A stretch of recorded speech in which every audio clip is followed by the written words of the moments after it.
How's everybody doing? Glad to be here again with everyone as we have mastered through this time of stay at home and all the other things that's going along with where we are in this process of the COVID. And I'm just happy to be back with everybody. Once again, glad that you give me the opportunity to speak to you. I hope and pray everyone's doing good. As Kim has allowed me and to come and to speak with you again today. Everyone should know me from the other classes, so I'm just happy to be here. Don't want to go through all of my long talk about me. I just want to talk about the subject that we're in, and that is the new normal. What does it look like? What doesn't it look like? How are we all dealing with it? I think as we have been in this constant stay at home that has been placed upon us, we have had to develop new mindsets, new innovations of dealing with life as a whole. And this is something that we're going to talk about today that definitely has been something that we have had to adopt. And that is a new way of dealing with the things that have occurred since the pandemic and our stay at home, and just the ability to begin to kind of put life back into a new way and a new style of living. So I want to talk about some things that we have had to develop since this has started. One of the ways that things have developed since we've been in this is going into stores, being around people, even family members, living through it. If you've had someone close to your loved one who has got the virus, how do we deal with it? What's the new mindset? So let's talk about what does the new normal look like? And when we look at a new normal, I believe we have to put it into terms of how does it affect me? You know, our life changes. There's been a lot since the COVID-19. If you think about it prior to this, if we went into a grocery store, we didn't have direction markers that went up and down. We didn't have people wearing masks or sanitizer or gloves. We didn't have any of that. So these things have changed us drastically in our lives. So we have to identify what behaviors have changed within us. Have I become more moody or irritable or talkative, or has my mind started racing and different things like that? So I have to go back and identify what it is and what it is not.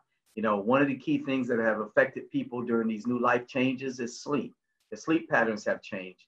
And one of the things that, you know, we have adopted too, that we really didn't think about is if you're from up north like I am, you know, during certain times of the year when it's cold and we've had the blizzards and things that's come through, we've had to stay in the house, which has created a type of what we call cabin fever. But that now has been a new norm for everyone, and that is being placed in the house, which is a form of cabin fever or isolation. So when we look at life changes during this time and what is new, these are the things that we've had to adapt and begin to look at for our lives, especially when we start looking at emotions. What emotions in us have changed? Have I become more sad or disgusted or frustrated or having more anxiety or feeling anxious or angry? You know, what are the things that have changed in me that are new that I was not experiencing before this staying home and this pandemic took place around the world? You know, and what things have I learned about myself? You know, have I become more tolerant or have I become less tolerant?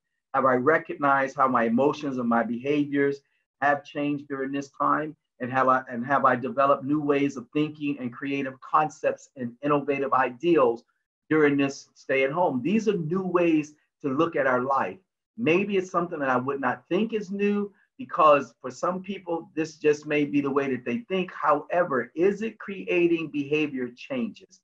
This is what I mean when I say the new normal. What is going on with me? How do I embrace this new lifestyle? There's a buzzword that's out there now, and it's called cocooning. And cocooning, as we see it, is a return or an en masse to the home as the epicenter of life and experiences.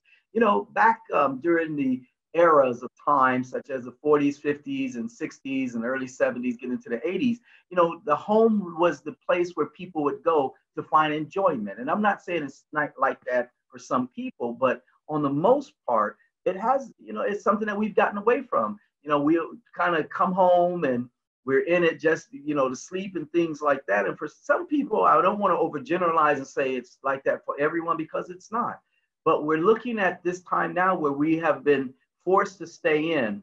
And so we've had to go back to what living in our homes and understanding how to live in our homes. You know, for some people I've been talking to and doing a lot of these webinars, they have begun to do new things in their houses. They have begun to do gardening and these kind of things they didn't do prior to this. So this is what we're talking about, cocooning. You know, it involves an opportunities for individuals to return home as a center stage of life. You know, for some people prior to this, you know, they lived outside of the home. They would come and go. But now, because we've been forced to stay in, what emotions has it elicited? And this is a new buzzword called cocooning, where we are inside the house and we're developing what styles of living that are new. These are new lifestyles of living that because of this stay at home, it has made us begin to enter into other areas. We have to also recognize what is new lifestyle, if there is one. For some people, they may not be, okay, this is the way that it is. But for others, it could be a new lifestyle, a new way of living that is totally brand new for them. And for some, it can create stress. You know, living in a new lifestyle, new changes that are healthy and recognize unhealthy behavioral changes. You know, when we talk about this, an unhealthy behavioral change is during this, some people have began to drink more or use more nicotine, you know, starting to snack more. So these are new life changes for people and lifestyle changes for people. You know, if you were not a big snacker, but now you're inside because of boredom, which is another new buzzword has creeped in. So what am I doing now? I'm snacking more, I'm gaining weight, I'm not feeling like I want to go outside. So all these things are new lifestyle changes that we have had to adapt to and begin to live in. You know, how do we embrace it? One of the ways is learning what part of our life is changing. Is it my character? Is it my behavior as a whole? Is it my emotions? Or is there anything at all that I have never paid attention to or don't think it is happening with me as a new lifestyle change? So what are some of my lifestyle changes that I really need to go back and examine? You know, have my character changed? Have I become more snappy with people? Have I become a little bit less tolerant or more tolerant?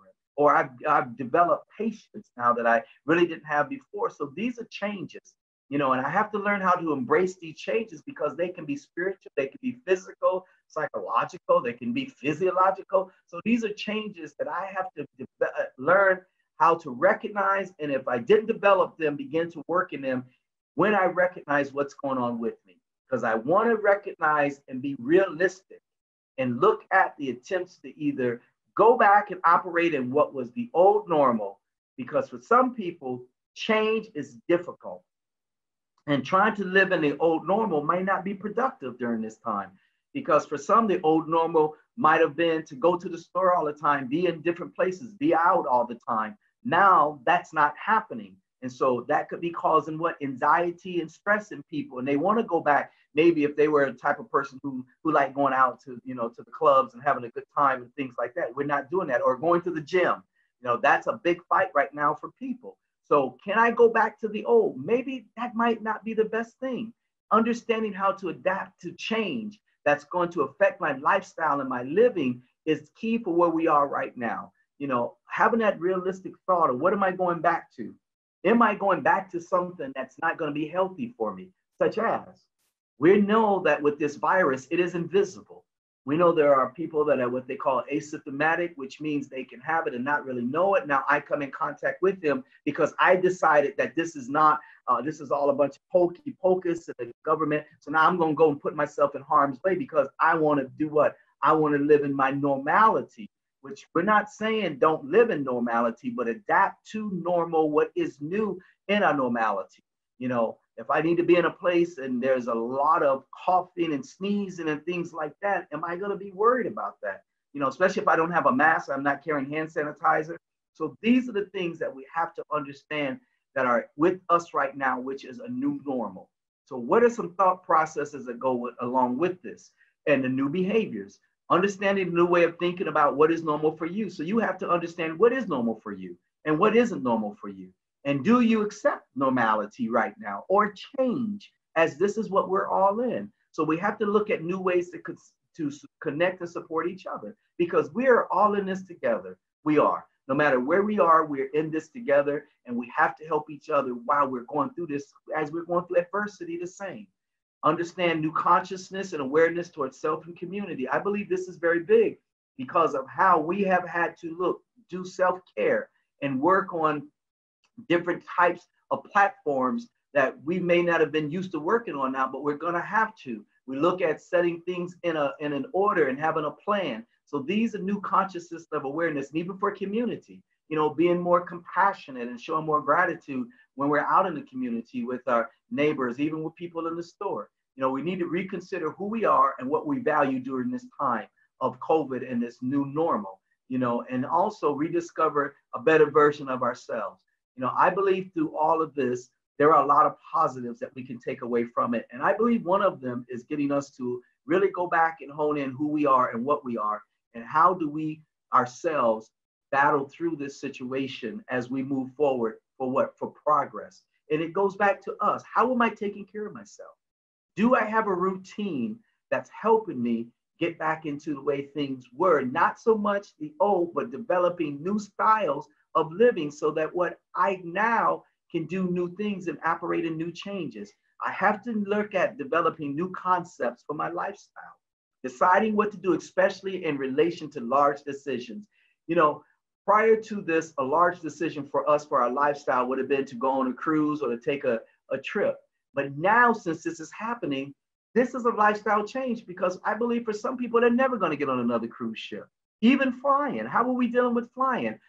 Buying a new home. How am I going to do that? These are large decisions that, because of this COVID-19 virus in our stay at home, it has changed our lifestyle and our way of living and our way of thinking. So this can cause us to have anxiety and symptoms if we're not paying attention to us. So these are large decisions that, because of this, it has changed us. Our communication style has changed a whole lot too. Working, transacting, consuming, is a new lifestyle change for us. So how are we going to do it? How are we going to work through it and balance ourselves during this time?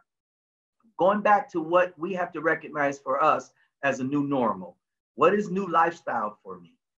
Do I recognize it as a new lifestyle, or do I just recognize it as just something that I'm just in for this time and it might live? But this is something about that. None of us know when this is going to subside. We don't know that. We're just waiting until everything kind of dissipates. We don't have an idea of when that's going to take place. We know based on our numbers, the numbers in some places are going down, as they say, but I don't see it. Our numbers are about the same, but people are still dying every day, and we are still dealing with this virus. So we have to use common sense, and we have to pay attention. That is changing our lifestyle. Whether we are going to a store now and wearing a mask and going down the wrong way and people are giving us dirty looks, or whether we're in places and we're not, taking care of precautions, or we're not using hand sanitizer, coming in the house and not taking our shoes off, and these kind of things. That's a lifestyle change that sometimes we don't pay attention to, but it is. Some new behavioral challenges that is there. An experience of being a customer, an employee, a citizen, a human have changed, and attempting to go back to the old would be difficult because of the behaviors that it have created. It has created behaviors in us. Think about it. How many of us are really concerned about fear of being around people? Not so much, the fear that we're going to interact, but just the fact that we don't know if they have the virus or not. This situation is kind of like being in a movie that we've seen, and living through it is something. Will I continue to limit interactions with people and continue physical distancing? This is that's a behavior change. Am I going to, kind of stay away from people, or if I'm around people, I'm going to be cognizant and aware all the time, kind of living in a hypervigilant. This is what I'm talking about, a new normal. We didn't experience this before, where people have to be physically present, such as work, office, gyms, sporting events, places where physical touch is involved. Will I be fearful or hesitant to get close to people or allow people to get close to me? This is what I'm talking about when I say the new normal, because we did not have these thoughts before in that way. We were, cognizant of people, but we were not so much in this way now, where we have to pay attention to physical touch. We have to be, pay attention to when people are getting close to us.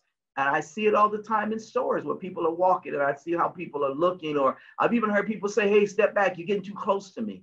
It's these kind of things that is what? The new normal and a new lifestyle. Even for work.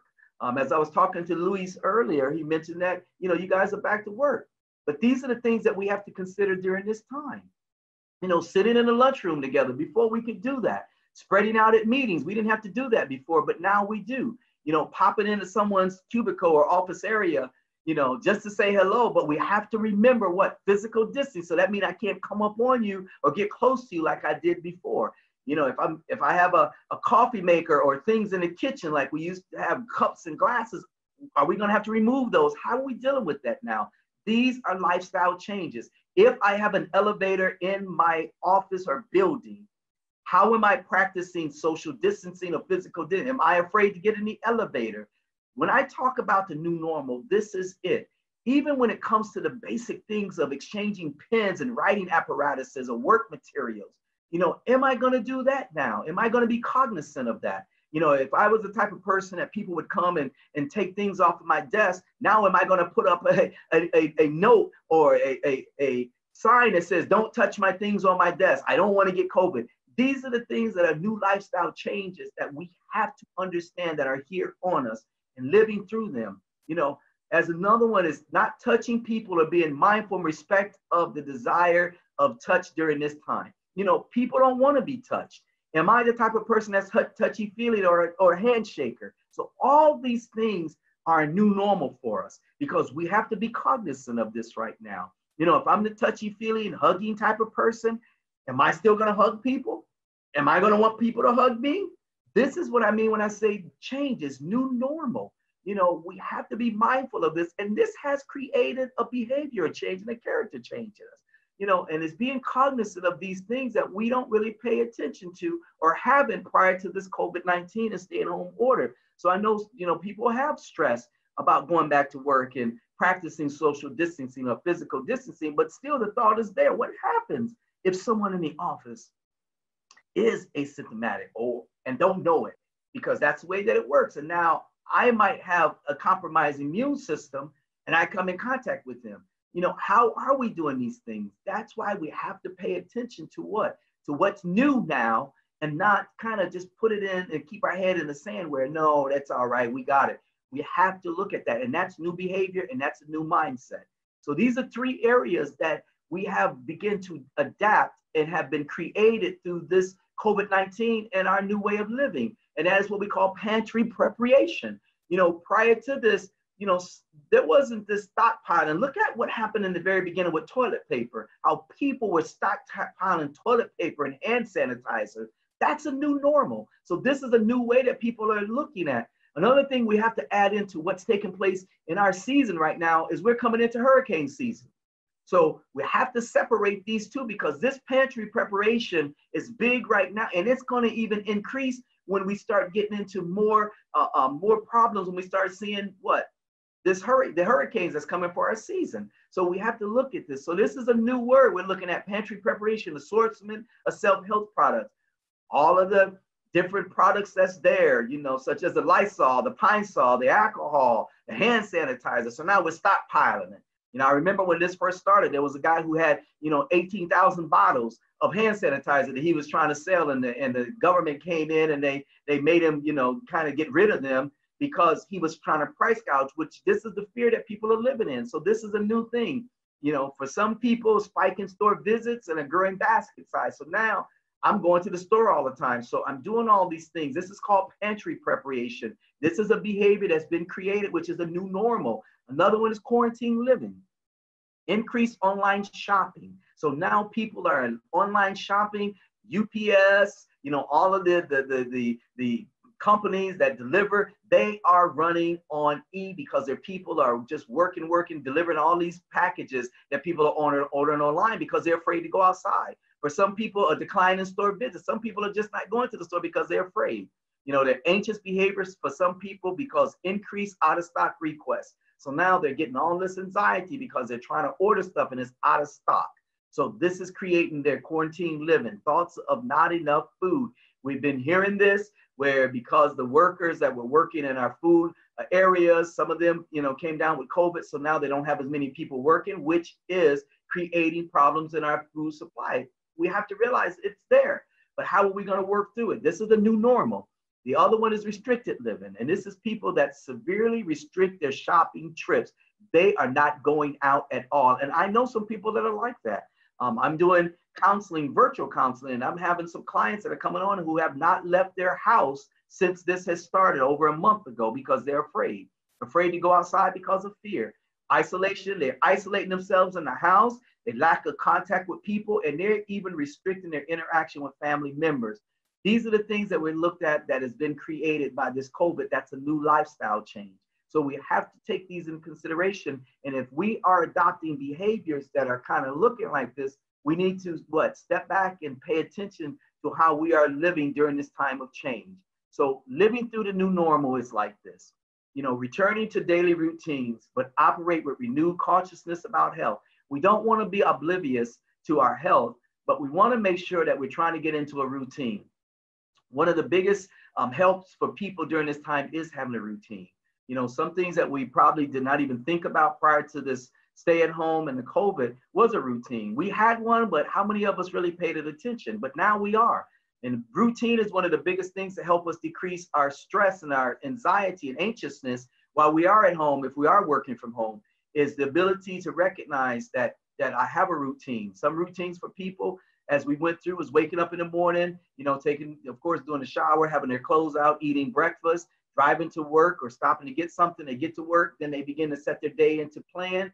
And then by the end of the day, they begin to wind down. They paid attention to that time. And then when they got off of work, their routine was to go to the gym or something else. That was a routine, but people are not doing that, and it's breaking their routine. And that's what's causing some anxiety and stress in people. So understanding and operating in a daily routine. If you're having problems with concentration, one of the things I tell people is write down what you want to do, and then look at it and cross it off during the day as you complete your list. That helps you to stay on task. Some people are wearing double hats now from doing, schoolwork with their children to other things. So you got to develop and adopt a routine, but realize that I'm not going to be oblivious to what's going on with the COVID, but I'm not going to live in fear either. So operating in that mindset is a way to help us live in a new normal. When we look at the permanent shifts in the supply chains, so these are new normals that's taking place and how things are getting out, because we know there is a supply and demand right now for some items. And so we have to realize what is and what it is not and embrace change. E-commerce, hygiene products, we talked about, being hypervigilant and being aware. These are new normals during this time, because with everything that's going on, we have become more hyper. Just go outside and look at how when people get close to you, how you are kind of hyper about there or have a hypervigilance and understanding. And our awareness now of even just minor things that before we didn't pay them attention, but now we do because we're aware, and that is in our senses. Paying attention to our fear and our worry, not living in it, and realizing that they're going to be there, but it doesn't mean I have to allow fear or worry to control my life, because I'm in control of me. And that's the other part that's a big problem that people are not really facing, and that is their inability to control the things that they cannot control, such as the government, such as what news comes across TV, such as what your neighbors feel. That is one of the big problems that people are running into and not embracing the new normal, because I cannot live in what I cannot change. I can only look at what I can change, which is going to the gym. I mean, not going to the gym, but doing the gym in my house if I have that. Going outside for walks. So those kind of things I can change. That's a new normal for me. And then dealing with my crisis thinking patterns. So when things beginning to become overwhelmed, paying attention to those that are creating new thinking models and creating new behaviors that's for change. We cannot get out of this change that we're in. We can't. This is something that we're all living through.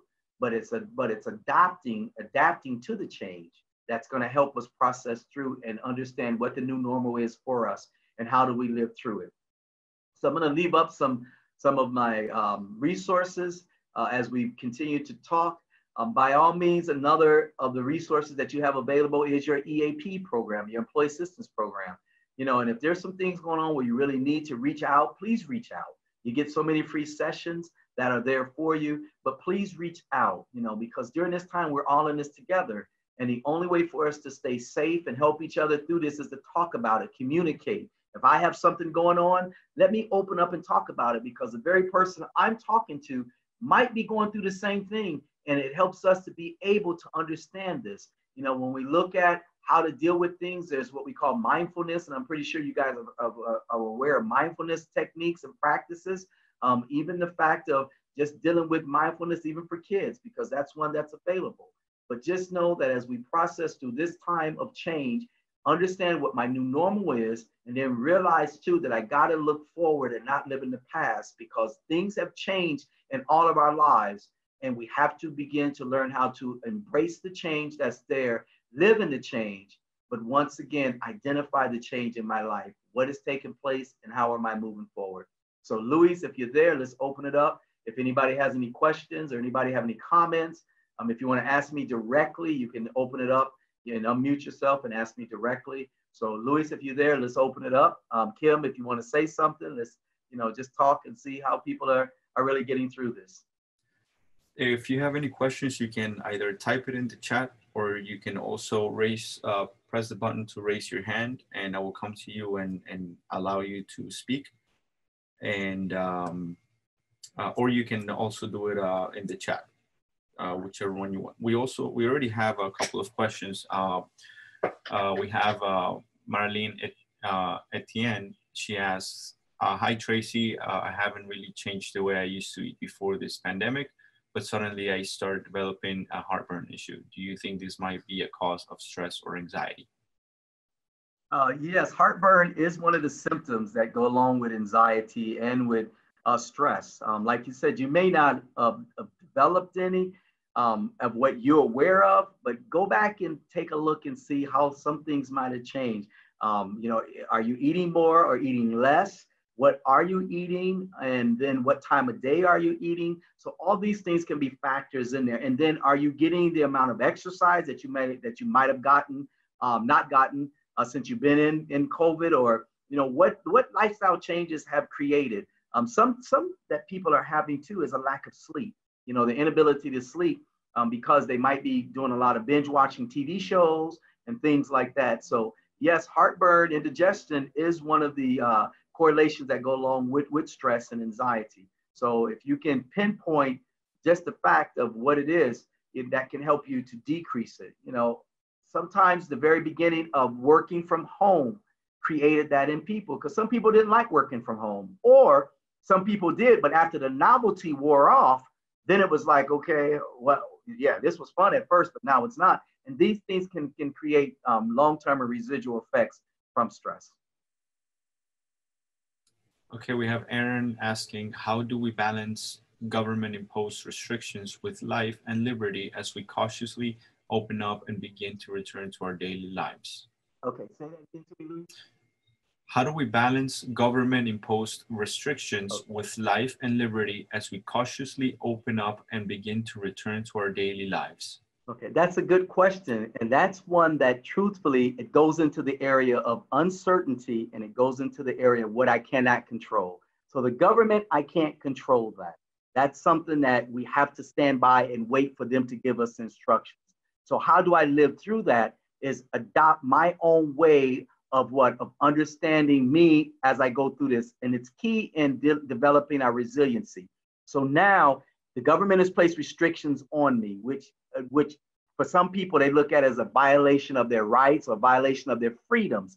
And that's the part that's difficult with some people, because this part of being placed in this situation wasn't something that we asked for. It was something that was placed on us for our protection. So it has to do with the way that I view it and the way that I see it. So if I'm placed in this protective situation and I don't like it, how am I dealing with it as far as me realizing and understanding that this is something that's out of my control, which goes back into what we're talking about, a new normal. So I have to develop and adopt my thinking of why this was placed. We know for our safety, but the other part was the safety for other people. So how do I live through that is understand what I can control. So the things I can control right now for me is my eating habits, exercise, my ability to sleep. I can control those things. The things I cannot control, I have to separate those, which is the government, which is the news, which is people that are external from me that have the COVID or have asymptomatic. I can't control them. So the way I have to really understand this is deal with the things that's in my control that I can, and the things I can't, I have to adopt the right mindset to deal with it. It is hard knowing that I didn't ask for this. This was something that was placed on me, but understand why we're in it. It's for what? It's for our own good. Now, as they go through the different phases, we don't know how long that's going to take. You know, to answer your question too, it goes back to this. We don't know how long we're going to be in this COVID. We don't know how long this is going to last. You know, we don't know if, as far as the numbers, if they start getting worse, are they going to go back again to that constant shutdown? We don't know those things. But I can't live in what I don't know because I can't control that. I can only control what? Me as I work through this. So I have to have a balance for the things I can control and live in them. And those other things, I just have to mentally step back and just wait until they happen and then work from that precursor of waiting for them to happen. So that's the way to kind of to deal with this truthfully, because, you know, that I can't control. The government I can't control. That's something that's been imposed on all of us for safety measures. So I have to adopt the right mindset to deal with it. I mean, it doesn't feel good. It doesn't. But I have to work on the things that's in my control. Those things that's not, I can't live in them, and I got to just allow them to take their place as they go forward. Okay, we have time for 2 more questions. Tracy, if you can address them as precise as you can in the interest of time. Okay. The first one, the unknown, Victoria Keller asks, the unknown new normal is causing depression and unsettled feelings. Any tips for dealing with that? Yeah. So, you know, that's one of the things I've been dealing with a lot of my practices, people that are coming in with those symptoms. And so with the unknown, it goes back to that part again, is the mindset of how to see it for what it is and understand it for what it is not. Meaning, if I have things that's going on, I got to pay attention that I don't group them all together. So I have to separate them at this point. So when we look at depression, we look at the anxieties, identify what is causing me depression and what I think is creating the sadness and the despair and the worry in me, write them down, and then separate these situations or the issues. Don't group them all together. And then after you do that, look at ways to build up resiliency to work through them. You know, the first thing is to identify your sleep patterns. The second thing is to identify the emotions that's going along with those feelings that now I am grabbing a hold to. Because prior to this, we all adopted an emotions with sadness and things, but during this time it has increased. So I've been working with people and doing virtual, and that's one of the key questions they ask me is, how do I work through this? Separate them. Don't group them together. Write them down and attach an emotional response to them. So now you can get a good picture of what it is and why I am experiencing these. Is it because I don't like being locked in? Is it because, you know, I'm too close to people and I didn't like to do this before and now it's too much? Is it because I'm having distractions on my job and I'm trying to work through this? You know, identify what it is, separate them, and then you can write a plan for you and how to navigate through them. Okay, the last question here from Diane McMillan. Hi, Tracy. Any thoughts on how you can address different feelings on what is accepted between family members? Example, some family members may not be comfortable being around others, but some may be. How is it best to communicate with each other so there is better understanding and no hard feelings? Right. That's one I would say we have to look at and adapt boundaries.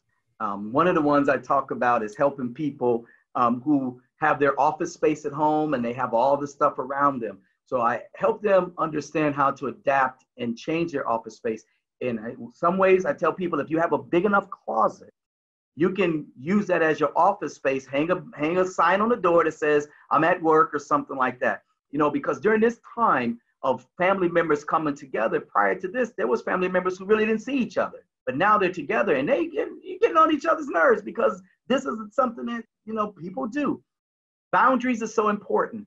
And then being able to have open dialogue and communication during this time too. So if there are boundary issues going on, that's something that you can adapt to talk about, such as during the day, if, you know, I'm at work and I have people in the background area, and before I didn't have that, and they're being insensitive to me, not addressing it so much at that time where it's going to create those bad feelings, but being able to address it at a later time where now we have cooler heads to prevail and then setting up a plan for how we want to do this, how I want to do this too is very key.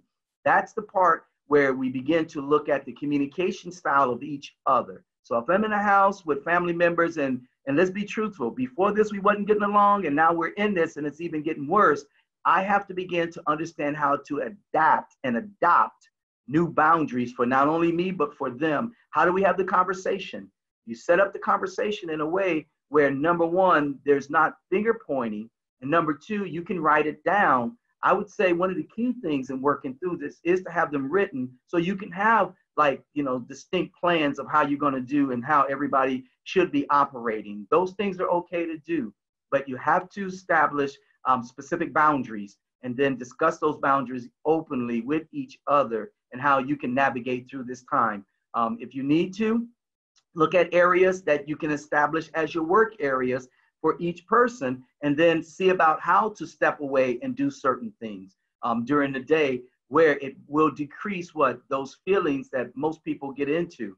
I would say too, if there are, you know, Diane, you said hurt feelings, is identify what are the feelings about that's hurting. Is it because prior to this, we really didn't get along and now we're in this and we still have that going on? So I have to be able to identify those, but also realistically learn for myself how to process through it, which means I'm going to identify my own feelings and what these are doing to me as I process through this, and not blame it or look at the other person, but work on me as I go through this. Because with this COVID, it is making all of us begin to be more cognizant of our behavior. And I believe if we can do that, even in close proximity with each other, it can help us set, you know, really realistic boundaries and work through these kind of situations and conditions. Okay, that's pretty much it. Thank you very much, Tracy. All right, you're welcome. So thank you, everybody. Look forward to seeing everybody again and talking with everybody. So take care, be safe, okay? And just enjoy your day. Blessings to you.